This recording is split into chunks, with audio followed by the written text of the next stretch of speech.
Nucleotide है basic building block of nucleic acid, यानी वो बिल्डिंग ब्लॉक जो मिलकर बना रहे हैं न्यूक्लिक एसिड को। अब ये है एक सेल के अंदर ये ग्रीन पार्ट है न्यूक्लियस। न्यूक्लियस के अंदर प्रेजेंट होता है डीएनए।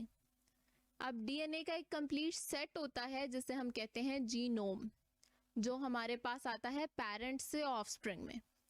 यह है एक double helix structure of DNA जिसमें नाइट्रोजनस बेसिस और एक पूरा स्ट्रक्चर है जो हम आगे डिस्कस करेंगे। Nucleotides are organic molecules consisting of a nucleoside and a phosphate. अब एक न्यूक्लियोटाइड के अंदर है न्यूक्लियोसाइड, यानी नाइट्रोजनस बेस अटैच है पेंटोस शुगर के साथ, तो इस यूनिट को हम कहेंगे न्यूक्लियोसाइड। अगर ये न्यूक्लियोसाइड फर्दर अटैच होता है फॉस्फेट ग्रुप के साथ तो ये कहलाएगा nucleotide. They serve as a unit of nucleic acid polymers, जिसे हम कहते हैं डीऑक्सी राइबो न्यूक्लिक एसिड यानी DNA and ribo nucleic acid that is called RNA, both of which are essential biomolecules within all living forms on earth।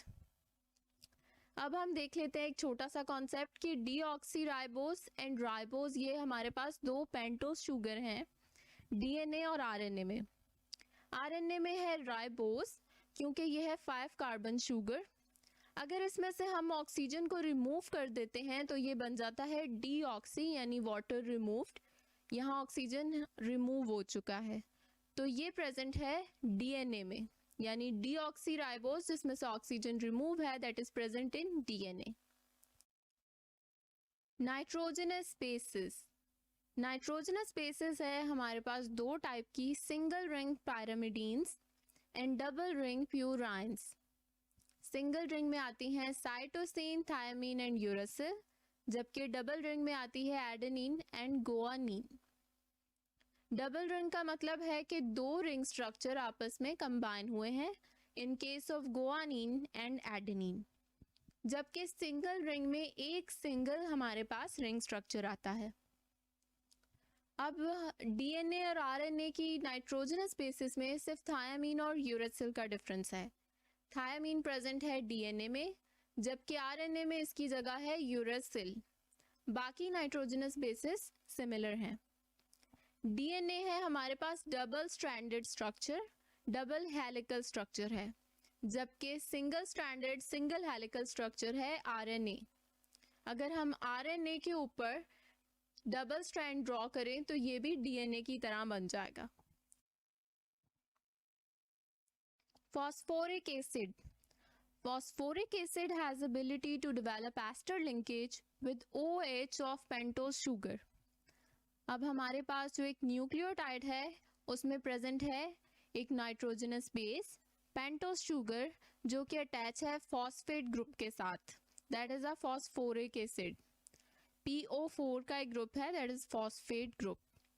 अब ये nitrogenous bases एक special sequence से arrange होती हैं जो डबल हेलिकल स्ट्रक्चर बना रही हैं।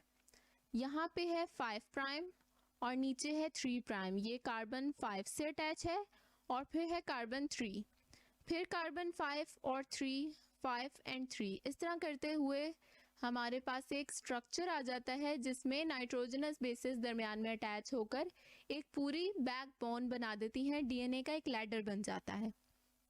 ये डबल हेलिकल और डबल स्ट्रैंडेड फोल्ड होकर बनाता है डीएनए या सिंगली रहकर बनाता है एक आरएनए। अब जो हमारे पास है फॉस्फेट ग्रुप उसमें आ जाता है एटीपी, एडीपी या एएमपी। अगर है 3 फॉस्फेट ग्रुप अटैच तो इसे हम कहेंगे adenosine triphosphate. T is for tri means 3। ये हमारे पास है a nucleotide use as energy currency of the cell. Cell के अंदर ये एनर्जी के तौर पर यूज होता है। अब ये है हमारे पास 3 residues of phosphoric acid that is adenosine triphosphate.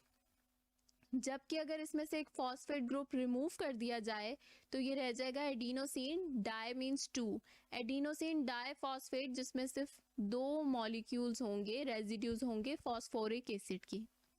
जबकि अगर ये 2 मॉलिक्यूल रिमूव कर दिए जाएं तो सिंगल यानी मोनोफॉस्फेट रह जाएगा एडिनोसिन मोनोफॉस्फेट यानी 1 फॉस्फेट ग्रुप के साथ, जो ऊपर शो किया गया है, दैट इज एडिनोसिन 1 फॉस्फेट और मोनोफॉस्फेट।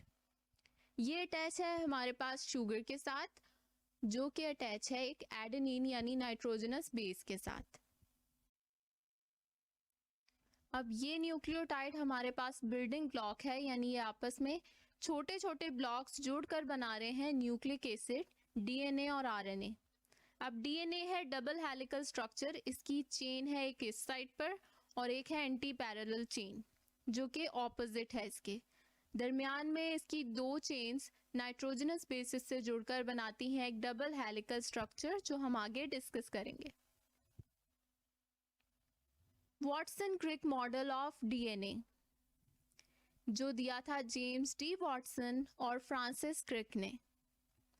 डीएनए है डीऑक्सीराइबोन्यूक्लिक एसिड जो बना है पेंटोस शुगर की बैकबोन से। दरमियान में है इसके नाइट्रोजनस बेसिस और 2 एंटी पैरेलल एंड्स हैं कि एक स्टार्ट होता है 5 प्राइम से 3 प्राइम तक, जबकि सेकंड है 5 prime to 3 prime in opposite direction, जिसका एक टर्न हमारे पास है 10 बेसिस से बना हुआ ऑफ 0.3 नैनोमीटर्स। एक पूरा डीएनए स्ट्रक्चर है 20 आर्मस्ट्रॉन्ग का, जिसमें माइनर और मेजर ग्रूव्स हैं। एडिनोसिन हमेशा जाएगा थायमीन के साथ, जो कि है एक सिंगल बॉन्ड से अटैच, जबकि साइटोसिन और गुआनिन के दरमियान है ट्रिपल बॉन्डिंग और ये हमेशा एक साथ जुड़े हुए नजर आएंगे।